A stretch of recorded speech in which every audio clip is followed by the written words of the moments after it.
Welcome to the Bharadwaj Academy and I hope so you will be happy in Corona काल। So students, इससे last lecture में हमने क्या पढ़ा था कि हमारे पास ड्रिफ्ट वेलोसिटी क्या होती है, करंट डेंसिटी क्या होती है। आज हम पढ़ेंगे बहुत ही इंपॉर्टेंट टॉपिक, दैट्स रेजिस्टेंस। अब जब भी हमारे पास सर्किट में दो इंस्ट्रूमेंट यूज कर सकते हैं कि हमारे पास क्या होता है, एक हम यूज करेंगे वोल्ट मीटर और दूसरा होता है हमारे पास एमीटर। ठीक है, तो वोल्ट मीटर का काम क्या होता है कि to measure the potential difference. तो ये पीडी नापता है। अगर हमें इस वाले और इस वाले के बीच का हमें क्या निकालना है, पोटेंशियल नापना है, तो हम यहाँ पे क्या लगा देंगे, एक वोल्ट मीटर। तो ये कहाँ लगाया जाता है, हमेशा जिस भी एंड्स पे निकालना है, दो एंड्स के बीच का, तो उसके पैरेलल में लगाते हैं।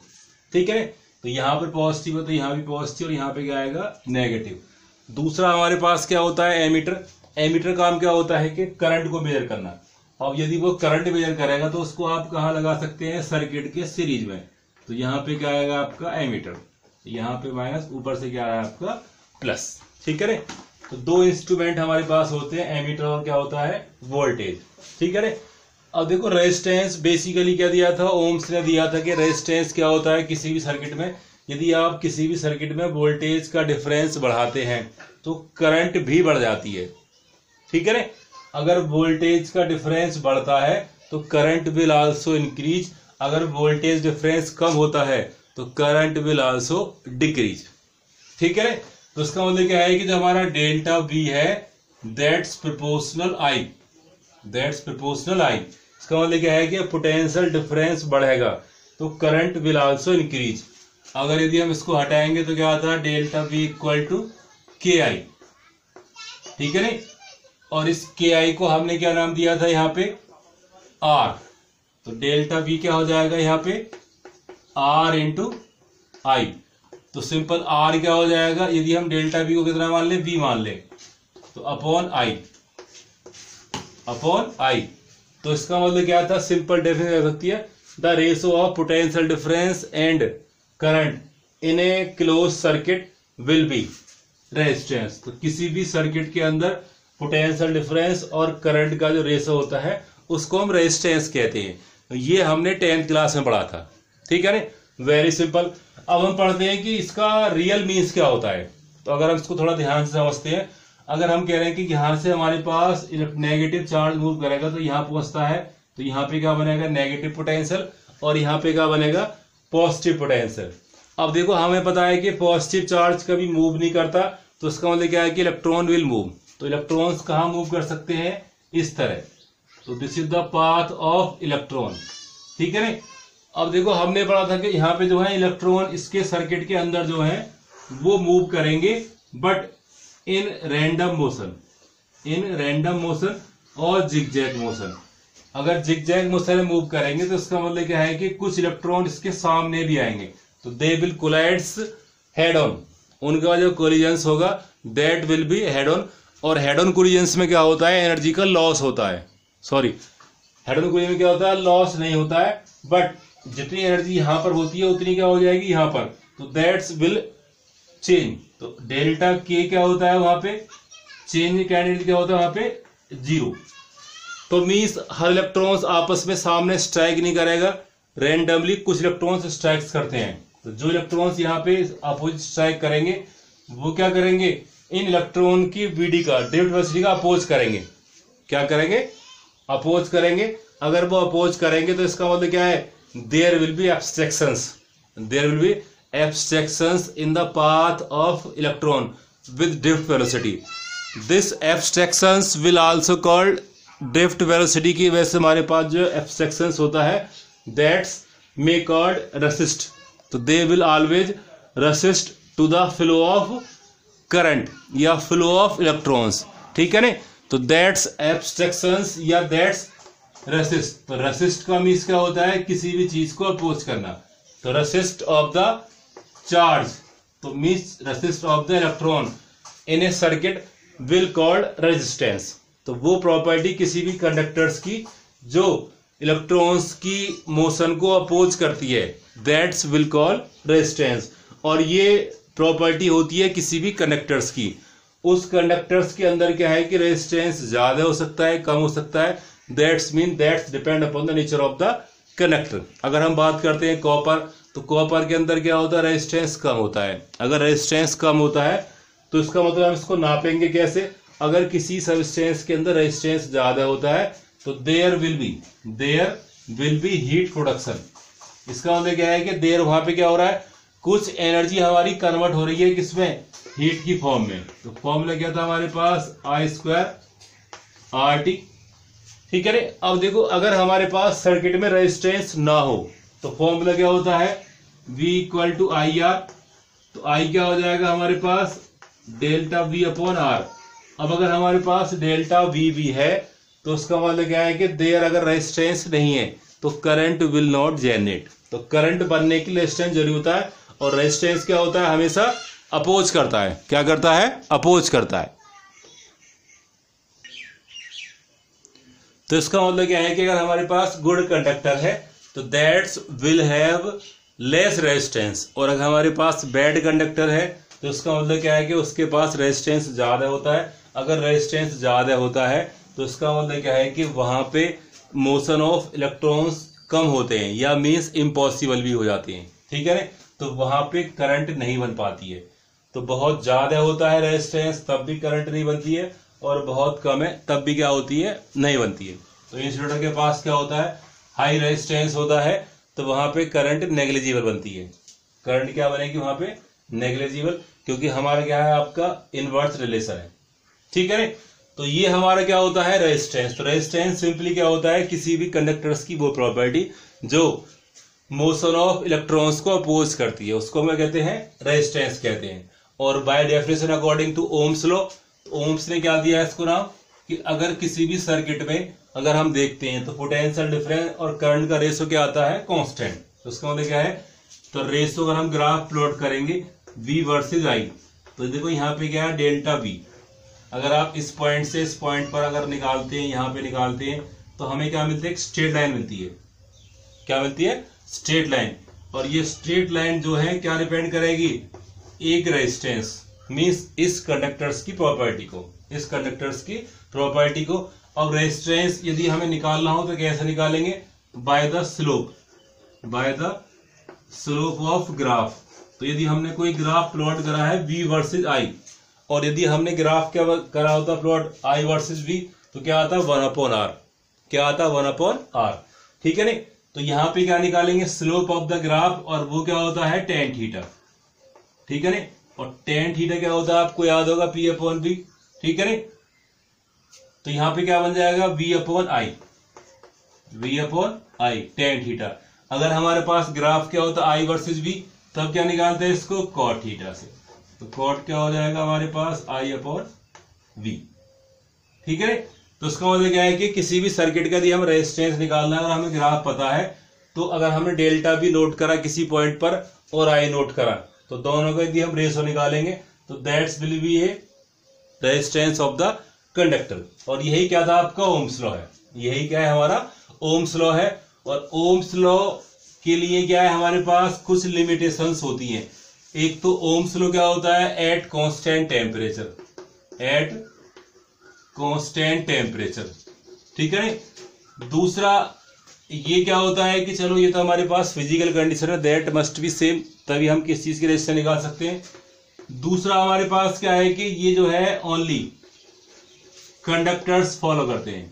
तो Ohm's law is obeyed by conductors, insulators और आपके semi conductors.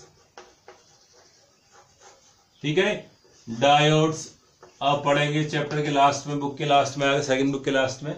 Semi conductors, diode और क्या होते हैं आपके इंसुलेटर्स। तो इन पे क्या होता है, ओम्स लॉ वैलिड नहीं है। और सबसे दूसरी बात क्या है कि अगर हमारे पास कोई सॉल्यूशन है और उसके अंदर क्या है, कंडक्टेंस आती है, तो वहां भी क्या है, ओम्स लॉ वैलिड नहीं होता है। तो ओम्स लॉ हमारा क्या है कि लिमिटेड लॉ है। बट अगर हम देखते हैं कि रेजिस्टेंस निकाल रहा हूं तो V/I आसानी से निकाल सकते हैं। तो ये किसके बारे में था, रेजिस्टेंस। अब अगर हम पूछते हैं इसकी यूनिट क्या होती है, तो ये प्रॉपर्टी है, टेंडेंसी है, बट इसकी यूनिट क्या हो जाएगी, V/I का मतलब क्या है कि वोल्ट अपॉन एम्पियर। तो वोल्ट पर एम्पियर, और इसको हम बोलते हैं ओमेगा। इसका एक और नाम दिया गया ओमेगा, और इसका सिंबल क्या होता है इस तरह, तो इसको हम क्या पढ़ते हैं ओम्स। तो ओम्स को ट्रिब्यूट के लिए हमें दिया जाता है आपका ओम्स। तो अगर कहीं पे ये सिंबल बना हुआ है, आपने कहीं वॉच देखा होगा ओमेगा, ठीक है नहीं, तो वॉच आती है, तो इसका मतलब क्या है कि ये ओमेगा है और ये किसको डिनोट कर रहा है, ओम्स को, ठीक है।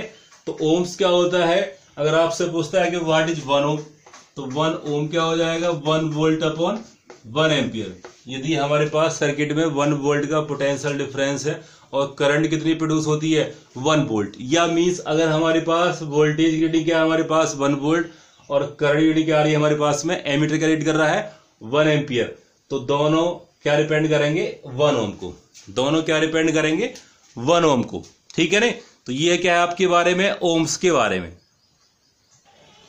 तो अब अगर हमें पता है कि किसी सर्किट में करंट है, तो इसका मतलब क्या है कि there should be resistance, there should be resistance.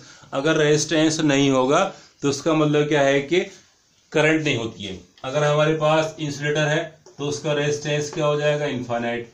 तो आई क्या हो जाएगी हमारे पास, V अपॉन R, तो आई क्या हो जाएगा 0। और अगर हमारे पास रेजिस्टेंस क्या है, कम है, तो उसका मतलब क्या है, I will be maximum, I will be maximum. तो good conductors have less resistance, ठीक है ना। तो this was the Ohm's law. अब देखो ओम्स लॉ को देने के बाद, ओम्स लॉ कोई लॉ नहीं था, दैट वाज ए हाइपोथेसिस। उसने क्या प्रूव करा था कि दोनों का रेशो क्या रहता है, सेम रहता है। अब इसको मैथमेटिकल बनाने के लिए ओम्स लॉ को हमें वेरीफाइड करना पड़ता है। ओम्स लॉ को वेरीफाइड करते हैं या ओम्स लॉ को हमें प्रूव करना पड़ता है कि ऐसा होता है या नहीं है, ठीक है ना। अब हम क्या पढ़ेंगे, वेरिफिकेशन ऑफ ओम्स लॉ, ठीक है नहीं, ये कह सकते हैं कि deduction of the Ohm's law, deduction of the Ohm's law, ठीक है नहीं। तो जो हमारे पास बेसिक चीज थी वो क्या थी, ड्रिफ्ट वेलोसिटी। अब देखो हमें क्या पता है कि एज आई कितना होता था, A/N/E इंटू VD, ये आपका रिलेशन है, हमने इसको ड्राइव किया था इससे लास्ट वीडियो में। दूसरा हमारे पास VD कितना होता था, तो E upon M into torque, ठीक है। और अगर हम इसका मोड यूज करते हैं तो यहाँ पे क्या हो जाएगा, I इक्वल टू A/N/E, तो यहाँ पे आपने वैल्यू पुट कर दी E upon M into torque, तो यहाँ पे क्या बन जाएगा, A/N/E square E upon M, और यहीं पे क्या आएगा आपके पास टॉर्क। तो ये क्या डिपेंड कर रहा है आपके ओम्स को, ठीक है। तो ये आपका डिफरेंट फॉर्म है। यहाँ पे A क्या है, क्रॉस सेक्शन एरिया है, और N क्या है, नंबर डेंसिटी है, चार्ज ऑफ इलेक्ट्रॉन्स, E क्या इलेक्ट्रिक फील्ड जो कहाँ बना हुआ है, +2 और टॉ क्या है, एवरेज रिलैक्सेशन टाइम, ठीक है। अब अगर हम कह रहे हैं कि एट कांस्टेंट टेम्परेचर, टेम्परेचर हमारा क्या है, कांस्टेंट है, ठीक है। तो इसका मतलब क्या है कि हम देखते हैं कि हमारे पास अभी देखो हमें क्या लेकर यहाँ पे V लेके आना है, तो हम E को रिप्लेस कर लेते हैं, तो V क्या बन जाएगा यहाँ पे। अब देखो V क्या है, मानो अगर हमारे पास जरा सी डिस्टेंस पे निकालना है, तो इलेक्ट्रिक फील्ड क्या बन जाएगा, बीच फील्ड क्या बन जाएगा, E इंटू D, और D क्या बन जाएगा यहाँ पे L। V क्या बन जाएगा, E equal to dV upon dr से क्या बन जाएगा, V equal to E into L। तो यहाँ पे क्या बन जाएगा आपके पास, A/N/E स्क्वायर अपॉन M, और यहाँ पे क्या कह देंगे आप इसको, E को रिप्लेस करेंगे, तो यहाँ पे क्या आ जाएगा, V अपॉन L इंटू टॉ। तो ये क्या बन गया आपके पास I, ठीक है। अब देखो हम इसको रिवर्स कर लेते हैं, ठीक है ना। तो और क्या कर लेंगे इसको, 1 अपॉन I इक्वल टू क्या हो जाएगा, M/L अपॉन नीचे क्या आएगा, A/N/E स्क्वायर इंटू टॉ, और देखो यहाँ पे क्या है V, तो V कहाँ आ जाएगा, नीचे, V कहाँ आ गया, नीचे। अब देखो हमने क्यों करा है कि हमें क्या करना है, V अपॉन I, तो इस V को यहां लेके जाएंगे, ठीक है ना। तो क्या बन जाएगा यहाँ पे, V upon I equal to क्या हो जाएगा, M/L upon A/N/E square into टॉ, ठीक है। अब देखो हमारे पास कुछ V अपॉन I का जो रेशो आ रहा है, कुछ कांस्टेंट कुछ चीज आ रही है, जिसमें क्या होगा हमारे पास,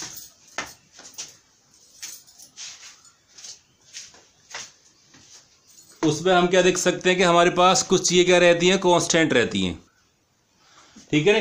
तो अगर हम कह रहे हैं कि एट कांस्टेंट टेम्परेचर, तो मास किसी भी बॉडी का क्या रहता है, कांस्टेंट रहता है, मास पे कोई चेंज नहीं आएगा, लेंथ ऑफ द वायर भी चेंज नहीं होगी, ठीक है ना, सिग्निफिकेंस कोई चेंज नहीं आएगा, एरिया भी क्या रहता है उसका सेम रहेगा। नंबर डेंसिटी अगर हमारे पास किस पे डिपेंड करती है, नंबर डेंसिटी डिपेंड करती है कॉपर पे। यदि हमारे पास कॉपर का कोई वायर लंबा है, छोटा है, किसी भी तरह का है, तो नंबर डेंसिटी सेम रहती है। और स्मॉल ई क्या है, ऑलरेडी क्या रहता है, कांस्टेंट। और टो क्या है, अगर हम कह रहे हैं कि टेम्परेचर कांस्टेंट है तो टो भी क्या रहेगा, कांस्टेंट। तो उसका मतलब क्या है कि V अपॉन आई पूरा क्या बन गया, कांस्टेंट। तो ये पूरा टर्म्स क्या बन गया, कांस्टेंट। अब इस कांस्टेंट को क्या नाम दिया गया था, R दिया गया था, तो क्या बन गया ये R, क्या बन गया ये R बन गया। अब यहां से R का एक नया फॉर्मूला आ गया, M L upon A N E square into to. तो this is the another formula of the R, this is the another formula of the R, ठीक है ना। तो यहां से हमने क्या देखा कि ओम्स लॉ भी प्रूव हो सकता है, कि ड्राइव हो सकता है from the relation A equal to AN into VD, ठीक है ना। देखो हमने करा कुछ नहीं, पहले I की वैल्यू लगाते हैं, फिर VD की वैल्यू लगाते हैं, फिर हमने यहाँ पे V को रिप्लेस करा, फिर अगर हमने V को यहाँ पे लेके आए तो हमें क्या बन गया यहाँ से V upon I, V upon I। तो V अपॉन I क्या आ रहा है, कांस्टेंट, और उसी कांस्टेंट को क्या नाम दिया गया था, रेजिस्टेंस। क्या नाम दिया गया उसको, रेजिस्टेंस। तो देखो हमें क्या मिला, V अपॉन I क्या आता है R, और R की वैल्यू क्या आती है, MLANE स्क्वायर इंटू टो, ठीक है। अब देखो एक चीज आती है हमारे पास, रेजिस्टर्स। तो रेजिस्टर्स क्या होता है कि वो सबस्टेंस जिसका रेजिस्टेंस हो, any substance having resistance, that will called resistance, ठीक है ना। तो रेजिस्टेंस मींस, रेजिस्टेंस एक प्रॉपर्टी है, टेंडेंसी है, और रेजिस्टर्स क्या होती है कि जिसकी टेंडेंसी रेजिस्टेंस है, ठीक है। तो resistance it is the property of the resistors, it is the property of resistors, ठीक है। तो रेजिस्टर्स आपने कई तरह के देखे हैं, कार्बन रेजिस्टर्स होते हैं, आपका मेटलिक रेजिस्टेंस है, अगर आपका कोई भी इलेक्ट्रिकल अप्लायंस लगा हुआ है वो भी रेजिस्टेंस क्रिएट करता है, कंडक्टिंग वायर है उसका भी अपना रेजिस्टेंस होता है। तो हर बॉडी जिसके अंदर करंट प्रोड्यूस हो सकती है, दैट्स हैव रेजिस्टेंस, और that's may called resistors, that's may called resistors. But commercial resistors क्या होते हैं हमारे पास, कार्बन रेजिस्टर्स होते हैं, जो आपके इलेक्ट्रिकल इक्विपमेंट्स में लगे होते हैं, उसको हम नेक्स्ट वीडियो में पढ़ेंगे। बट देखो आज हमने क्या पढ़ा है कि R equal to MLAN square into to. तो ये क्या का नया फॉर्मूला है, और ये कब एप्लीकेबल है, at constant temperature and the pressure, temperature and the pressure, ठीक है ना। तो ये वीडियो आपको कैसा लगा, I hope so this will be very helpful for you, ठीक है ना।